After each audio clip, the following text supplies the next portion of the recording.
Alright guys, so a couple things we want to talk about. I know that you guys try to come in, do some mobility, work on some things, range of motion stuff. One of the big problems that we find, especially in the Olympic lifting, is front rack position for a barbell, as well as overhead position with the barbell. So what we're going to talk about first is front rack position and some things we can do to correct your elbow positioning. Really want to get away from the idea of holding the barbell in this position and having a high elbow position to keep the front rack into your midline. So one of the first things we're going to do is we're going to test Diana's front rack, where she holds it and how she holds it, and then we're going to have her do 2 minutes of movement. I'll show you the movement in a second, and then we're going to retest it. So you can have a visualization of seeing the actual positive gain to the range of motion. So we're on the other side of the bar. So all I want you to do right now is just front rack position, stand up at the bar. Okay, step out. Alright, so she's got a pretty good front rack position to begin with, but what you are going to notice, and you can't see it in the film, is she's not able to get her entire hand around the bar. And I know that we compensate this movement a lot by pulling off fingers from the bar to get our elbow to go a little bit higher. That's good for a front rack, but where we're going to lose that is in the jerk. You want to have full hand position across the jerk when you're pushing it up. So what we're going to have Diana do is form a tricep cross. So we're all understand also the tricep muscle is the one that goes from the elbow to the shoulder joint on the posterior side of the arm.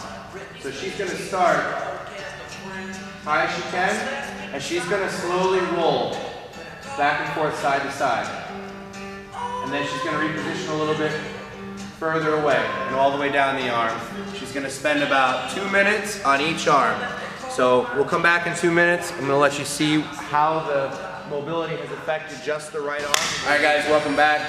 So 2 minutes, right arm.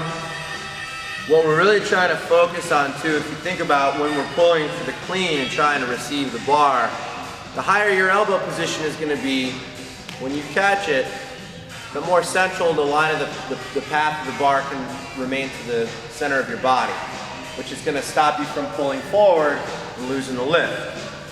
So, just going to retest this 2 minutes, one arm only tricep mobility. We haven't even touched the other things.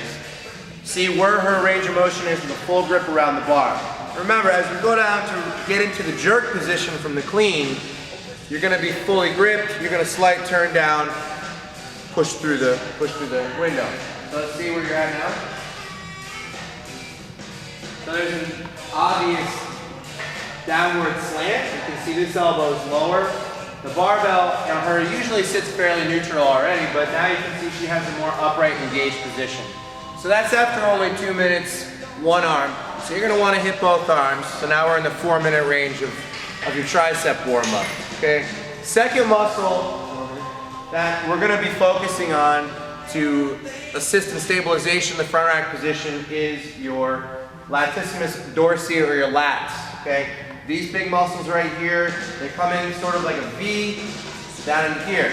These are also responsible for a lot of work that we do in our pulling motions, pull-ups, ring rows, push-ups, things like that. So we use them a lot. We don't give them enough attention, and they're also, if they're tight, they're going to pull you down and not allow you to get the range of motion that you're looking for. So what we're going to do here is Diana's going to side lie on this gnarly little foam roller. She's going to pull side line up to the upper part of your lat, into your lat, just under your armpit. Okay, she's going to focus on only getting the lat on there, and she's going to turn her palm straight up, this one, and she's going to roll back and forth. Yeah. You're going to do that for about 30 seconds in each position and then move down. Because remember, the lat starts about down here and goes up to underneath the armpit and up to the top of the shoulder. Third thing that we're going to work on after we get through that movement, come on up, is going to be the best invention ever made, a tennis ball on a stick. Okay? When we talk about loosening up the pec muscles, the pec minor is one of the most influential muscles and shoulder position that we have in our body. And what I mean is, as the muscle tightens up, and you can see already with Diana, she's got shortened pec minor muscles, they're going to roll your shoulders forward and create a caved back. So by loosening up the pec, you're now opening up the chest, allowing more range of motion with the triceps and the lat. So this is our first line of defense that we go to, okay? If this doesn't give you the results that you're looking for, another thing that we can do on the rig, what we're gonna do is take your whole arm, band all the way through, and your armpit, turn. Okay, so this band is now underneath her armpit. She's gonna take her shoulder, lean forward, take this arm, reach around your back, call it out, take this hand, grab it, support it. And all you're gonna do is push forward until you have tension. Then you're gonna do what's called active and passive engagement of your muscle. You're gonna flex your muscle, you're gonna relax, and let the band pull your shoulder back. So between the ball and the band, you should get enough loosening mechanism in your pec muscle to provide you a better upward elbow position for the front wrap. It's about 6 to 7 minutes worth of movement, and you should see a good result, guys. If you have any questions, let me know.